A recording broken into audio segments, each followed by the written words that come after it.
Welcome to another episode of the 2024 recap series. Today, I am going to do an inventory. So I'm going to see how many fragrances I bought this year, how many of these fragrances I decluttered, and also do a wish list for next year. This is not my own idea. I found Emmy from Emmy's World of Fragrances doing such a video, and with her permission, this is my take on it. Let's start with how many fragrances did I buy in 2024. I bought in total 49 fragrances, not counting the Middle Eastern ones because I am keeping them as their own category. So I am going to say it's 50 because usually I forget about a fragrance here and there. Maybe I already decluttered it. So let's say 50 fragrances. This year is kind of a 50-50 between a niche and designer. So I am definitely going toward more niche fragrances. There is no private collection, except if you consider the Bulgari Allegra line as a private collection. I don't, so no private collection. Everything here is either designer or niche, which is also something new this year. From all the fragrances that I bought this year, I decluttered 9 fragrances. So I bought them and I almost immediately decluttered them. One of them was an impulsive buy, so this is not a surprise. And the others are all review or blind buys. So fragrances, all of them designer, by the way, that I bought mainly to do a review on. So I blind bought them because I wanted to do a review regardless if I like them or not. So it's not a surprise again that I decluttered them. So that means that I was quite thoughtful when it comes to my purchases, if we exclude this category, because again, I did it for a review. So it's not like I blind bought it because I was curious. I also noticed a big trend in my purchases, and that is going for travel sizes. I don't mean 30 ml, I mean travel sizes. So 10 or 12 ml. And I bought 13 travel sizes this year. So this year is like the biggest year when it comes to travel sizes. And it's not a surprise because if you watched my declutter video, which I, by the way, will leave link down below, one of my thought progress while thinking about buying a fragrance, is it full bottle worthy or do I need just a travel size or a decant of it? Not because I don't like the fragrance, but because it is maybe a special occasion one or something that I would use sparingly because, let's give an example, Yum Marshmallow, Bougie Marshmallow from Kayali. It's a very sweet fragrance, very gourmand, not my vibe at all, but there is something about it that's quite uplifting and fun. So I got only a travel size because I know I am not going to even finish a 30 ml bottle of it. This is a fragrance that I'm going to use when I'm seeking the feeling that this fragrance gives me. And there is a lot of other fragrances that will fall in this category. I have also to mention that doing this list, I noticed that at least 10 other fragrances will be decluttered soon. But this time, not all of them are designer, the majority. There are 2 that are niche fragrances. One was a blind buy, and I'm talking about Blue Agave and Cacao from Jo Malone. It is part of their archive collection, so you really can test them. And I looked up the notes, the reviews, they were quite nice. So I said, this sounds like a fragrance that I would like, but I don't. So I am keeping this fragrance now only because I am doing the buying guide on Jo Malone, but as soon as I finish, this fragrance will be decluttered. So from 50 fragrances, I have decluttered 9 and I think I'm going to declutter 10. So let's see, it's almost half. Half of my purchases when it comes to fragrances is going to be decluttered. And that worries me a lot because that means that I am wasting money. But again, looking at all the fragrances that I am going to declutter, there are only 2 impulsive buys, naming the Blue Agave and Cacao, Pera Granita from Guerlain, which was not a blind buy, but was an impulsive one. Like I knew right from the start, when I returned home and I opened it and I sprayed it, like, why did I buy this fragrance? I have no idea. I till now don't understand why did I bought that fragrance, because I really don't like it. So again, the rest are all fragrances that I wanted to do a review on. So not a surprise, but I do have to work on this aspect next year if I want to continue on this channel, because buying so many fragrances and declutter them as soon as I do a review is is quite wasteful, let's say. I have also to mention that I am counting also the travel sizes that I decluttered, because I have a few that I got for a review, so I did good in that. So I think next year, if I am going to continue, I have to look for more travel sizes when I do a review, when I know that this fragrance is not for me, or even if I tested that one in the store and I didn't like it, but I really wanted to do a review on. So I definitely need to work on this aspect. I also noticed a tendency, if we exclude these fragrances that I got mainly to do a review on, that the blind buy is really low, like extremely low. I barely blind bought any fragrance that I was personally interested in, which is a good sign, but still I need to work on it. So definitely next year I have to reduce the amount of fragrances that I buy. And you may say 50 fragrances is quite a lot. Like, you have to see how many fragrances I buy yearly. I'm not saying in 2023 because I was on a low buy, but in 2022, 2021 and previous years, it was massive. Like, I am talking about almost 100 fragrances. So I did do good, but I need to improve. Now let's get to my favorite purchase of all the fragrances that I bought this year. And I have to say, I think the best haul I did was actually the first haul I did this year. It was a massive haul because I was just coming out of a low buy, so I was eager to buy new fragrances, but a lot of them are fragrances that I discovered while doing my testing hyped up niche fragrances. I am talking about Wood Beck Ingenious Ginger, Maison Mataha Escapade Gourmand, Kilian Sun-Kissed Goddess. I got Acro Bake and Acro Rise, Atelier des Ors Blanc Polychrome. A lot of very amazing fragrances, and I love them. These fragrances are not going to be decluttered, but if I have to choose one, I guess you know what I'm going to say. It is the fragrance that I bought for my birthday, Xerjoff Allende. I love, absolutely adore this fragrance, but I thought about this fragrance for a year, so it was no impulsive buy. I tested that one in my Xerjoff video. It was love at first sniff. I put it for my wish list for 2024, and I said it's a maybe because I think I love it, but I need to test it more as it is a very expensive fragrance. So I had almost a year to really think if I really want it or not, and at the end I went ahead and bought it. It is an amazing vanilla, warm vanilla with a little bit of chocolate. It is quite sweet, but how it is blended, how it, especially in the dry down, works.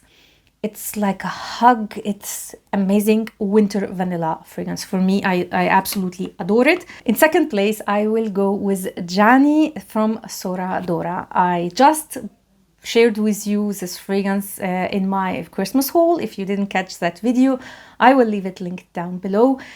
And I just love this fragrance since I got it, and I am wearing it non-stop. It was a love at first sniff for me. Again, it's this apple pastry, puff pastry fragrance. It's quite gourmand. Again, very gourmand and not my type, but there is something about it that is just addictive and easygoing for some reason. Like, I struggle with gourmand because I find them a little bit suffocating, dense. This one is not, and I love it. On third place is again a very recent purchase, Panettone from Milano Fragranze.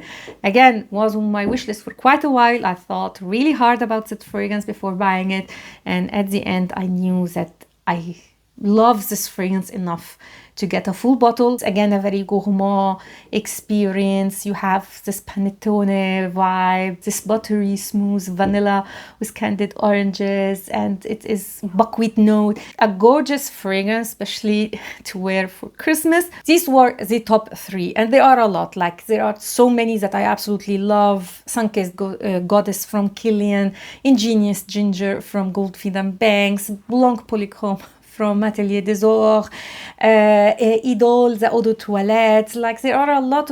Gabriello, oh my god, also that one is like top. I would say it's number 4 on this list. So a lot of very beautiful fragrances, but these were my top 3. Let's talk about regrets of 2024. So I'm going to talk about 3 fragrances. There are more, I have to be honest, but these are just the worst. Let's start with Cosmic from Kylie Jenner. Like, I should have known that this fragrance is not for me. It's not bad, but it's too expensive for what it is, number one.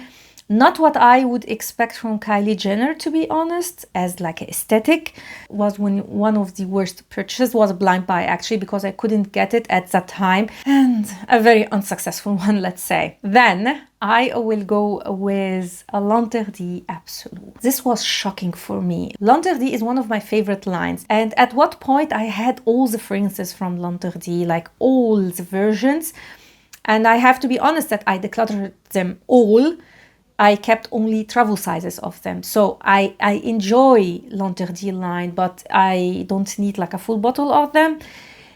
So I was excited with the Absolute. It was one of the worst fragrances that I've tested this year. It has a lavender note. Like, I can see that they are doing something special, that because it's a new take.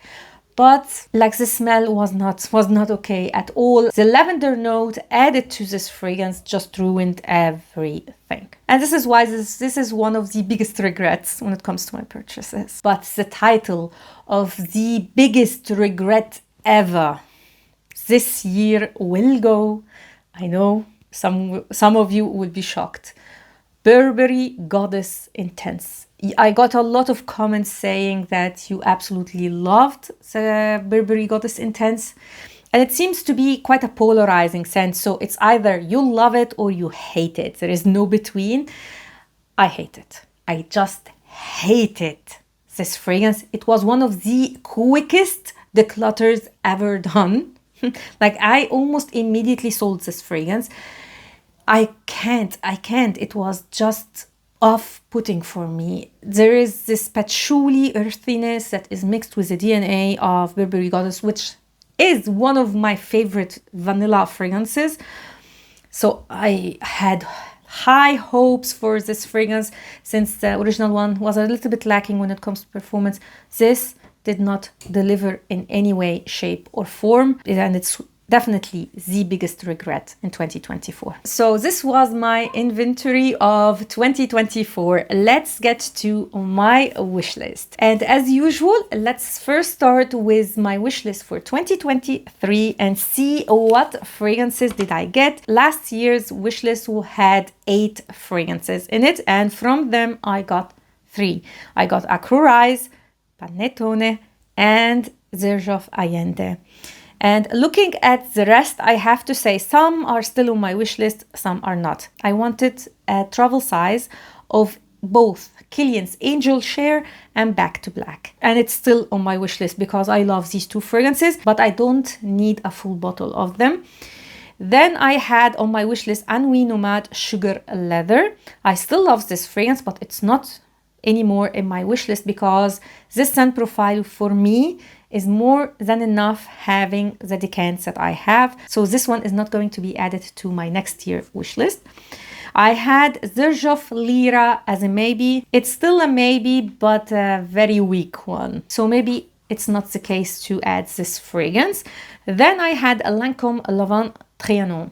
Oh my God, this fragrance is so hard to get. I'm still very curious about this fragrance, and honestly, I'm so curious about it to the point that I don't care if I blind buy it at a high price. And as usual, on my wish list are brands to discover. So last year I wanted to discover The Merchant of Venice, which I did, so one is already done, and complete the Yves Saint Laurent sample collection because I want to do a buying guide. And I'm still working on it. It's very hard to get Yves Saint Laurent. I've tried everything. It's quite a difficult brand to get everything from. Then I talked about my wish to do or to dedicate a year for British brands. And this I am going to do. So I will count it as done. So apart from these that I still are on my wish list, let's get to all my wish list for 2025. And it's kind of a big one.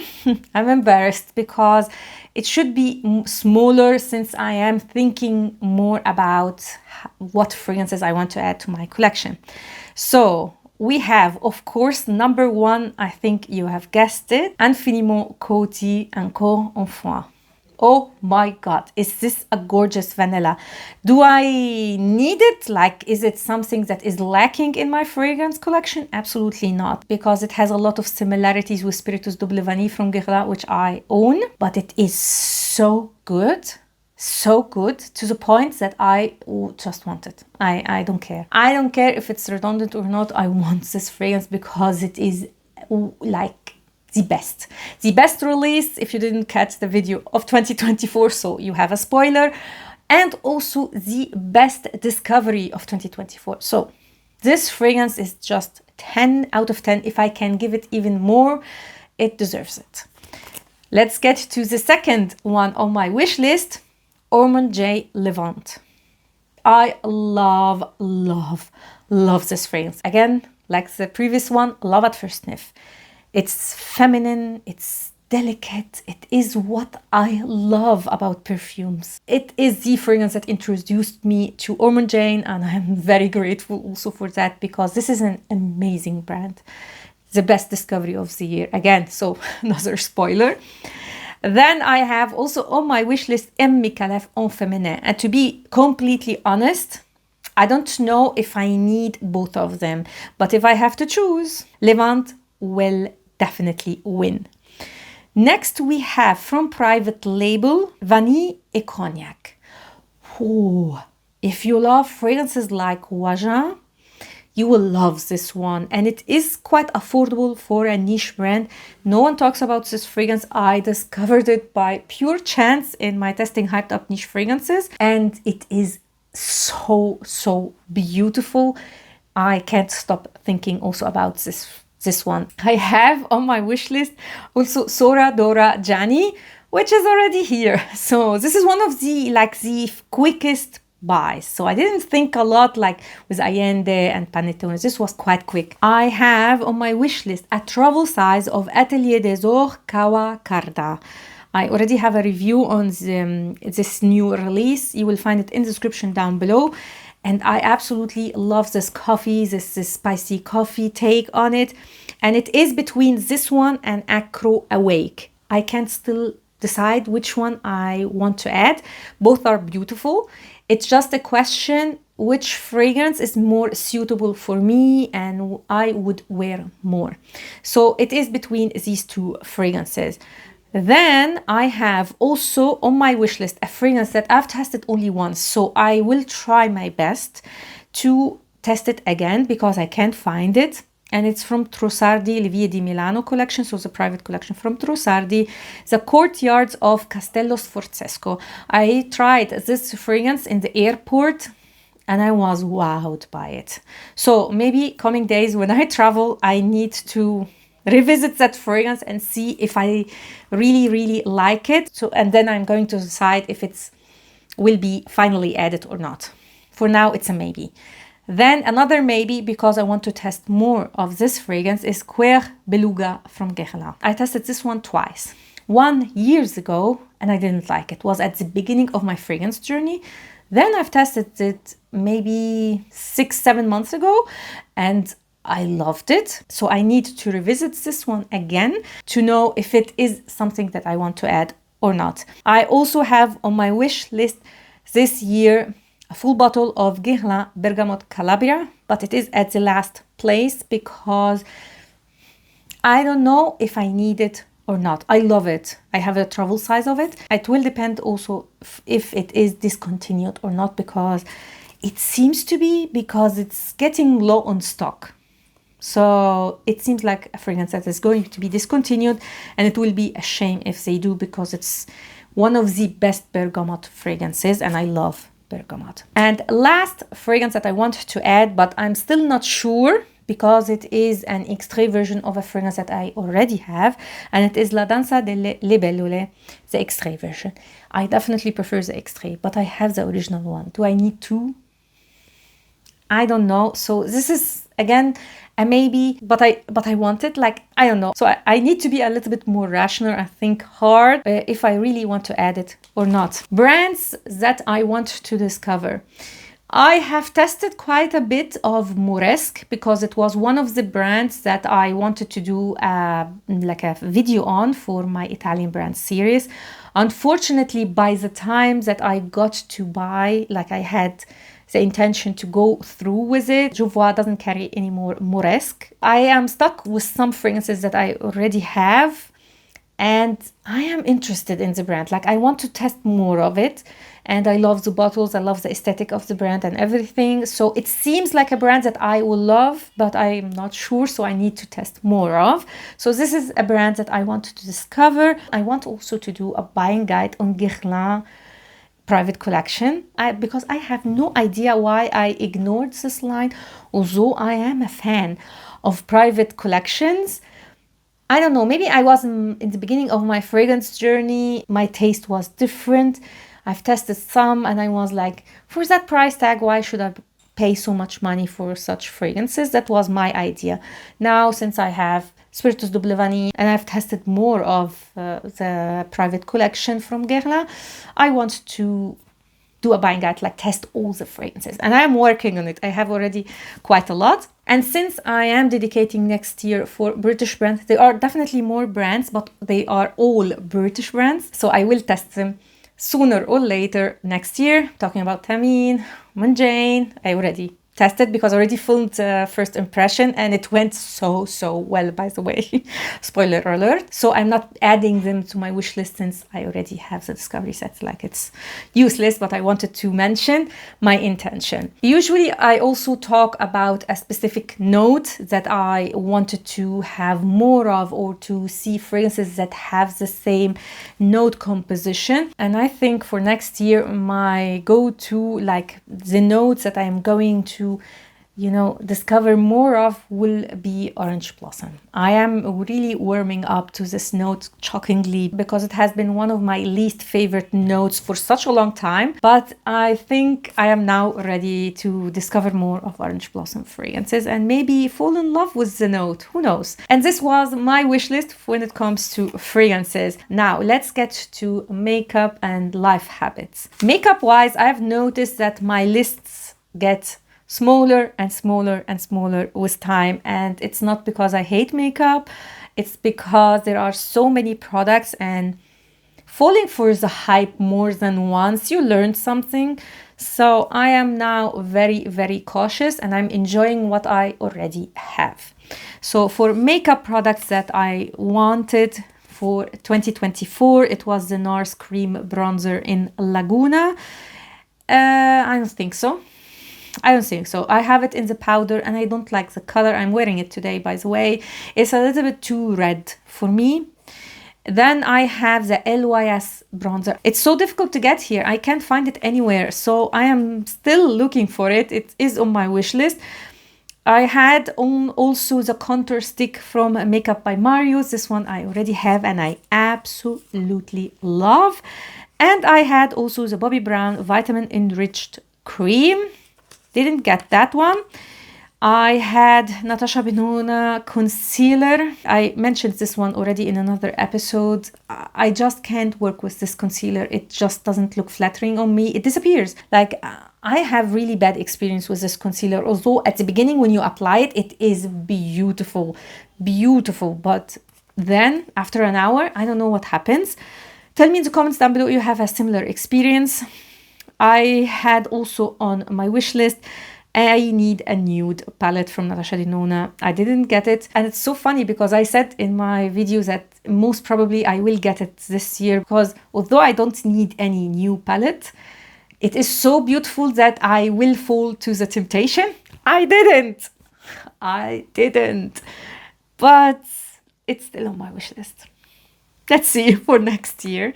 Then we have the Rare Beauty blushes. Do I still want them? No. I'm still curious about them. And I don't think that they are something that I would enjoy. So they are off my wish list. Then I had the last product is a skincare product, and it is Then I Met You Cleansing Balm. I got it and it's nice. Is it my favorite one? No. So it's not worth that price tag, to be honest. Now let's get to my wish list for this year. I still have the I Need a Nude, as I told you. Then I had the Olaplex oil for my hair, and I already have it, and I actually used it today and I like it. Is it better than the Jisoo one? From using it one time, I can't say, but I think I still love Jisoo more. Then we have the Charlotte Tilbury Pillow Talk Matte Blush. Guess what? It was in the advent calendar, so I don't need it anymore. I also wanted the Hourglass Blush, and I got that one in my Black Friday haul. I had also, oh my god, there are a lot of stuff that I already bought. Then I wanted the Dyson Airwrap, which again, my biggest purchase of the year, I would say, is this one. I wanted L'Occitane Shea Butter Hand and Foot Cream. I got also that one. Oh my god, now just reading my wish list, I got a lot of them. It's really amazing. So I kind of got everything that I wanted when it comes to makeup already for next year. The only one that is missing is the Natasha Denona I Need a Nude. No, there is one product, and it is an Hourglass palette. Like, you know, these palettes that comes out every year for Christmas, this limited editions one. I always wanted one of them, but they are so expensive, so I always like, should I get it? Shouldn't I? Because I already have a bronzer from Hourglass, and I have their ambient light, like the trio. So it was always like, do I really need it? But I just love it. So we have only two products when it comes to makeup. The Natasha Denona I Need a Nude palette and this palette. Will I get them for next year? I don't know. Who knows? Now, last category is life habits. And I had 3: quit coffee, yoga, return to yoga, and do a schedule for YouTube. And this is the first time I crossed 2 things when it comes to life habits. I returned to yoga, not consistent, like I'm not totally consistent, but it's a step. And I created a YouTube schedule, which I thought will be impossible because I've tried it many times, but this time I did it. I'm so proud of myself. Can you see? Quit coffee. No. It's not going well. It's maybe worse, let's say. So this will be added again for the 3rd year to my wish list when it comes to habits in 2025. And I need to do it because my stomach issues, it's a must actually, but I just can't. I've tried. So maybe I shouldn't say quit coffee. Maybe it's more of limiting, and let's see. Okay, let's say limiting coffee. And I want to return to read. I was an avid reader, I have to say, almost for my whole life. Like, there was moments where I was like more, some that I was less. But I stopped reading. I would say, oh my God, I'm realizing now that I lost this habit of reading since touchscreen. Phone is the enemy. Yes, definitely. Since the phones and YouTube, I don't read anymore. And this is bad. So I need to return to read. So this is again something that I need to put on my wish list for next year. And the 3rd wish is a difficult one, but it is again necessary. I have to lose weight. I've talked about my problems in my Vlogmas, and now it is not a luxury or something that I wish for. It is a necessity, and I have to push through it. I don't know how, but I have to. And these were my wishes for 2025. Please tell me in the comments down below, what is the fragrance that you want to add to your collection next year? So curious to know about that. And also, what is the biggest regret when it comes to 2024? Looking forward to see your comments down below. I hope you enjoyed this series. A link of all the playlist is in the description down below if you want to binge watch the rest. I hope you all the best and a happy new year. Ciao.